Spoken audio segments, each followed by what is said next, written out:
Maddie, for that. Meantime, CCISD says some students were pulled from class today at Haas Middle School after part of the campus's air conditioning went out. Our Taylor Alanis spoke with some upset parents who say the school failed to notify them this morning.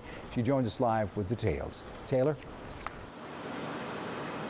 Rudy, when I came out here about 12:30 this afternoon, there was a line of cars in front of Haas Middle School. All of them were parents picking up their kids early from school after they received a phone call not from the school, but from their children.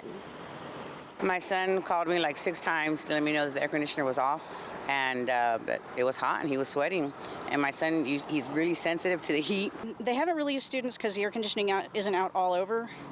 And it's just those who aren't acclimated to the heat that are having problems. I believe that should have been a priority and we should have been informed early this morning.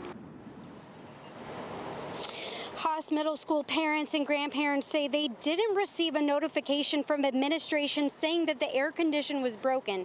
CCISD officials say there was a water main break that affected some chillers, causing part of the school's AC to go out. They say they didn't notify parents because they expected it to be fixed by 1 o'clock this afternoon. Obviously, that didn't happen. They say the gym and administrative building's AC is still working, and CCISD officials say they do have fans throughout the affected hallways and classrooms, and they have moved some students to the gym. Now, they didn't dismiss classes today, and any student that was pulled from by their parents, it will be given an excused absence. Now, I did call CCISD this afternoon just to get an update to see if the AC is fixed. They said it is not fixed, but they do plan to have that fixed before classes begin tomorrow.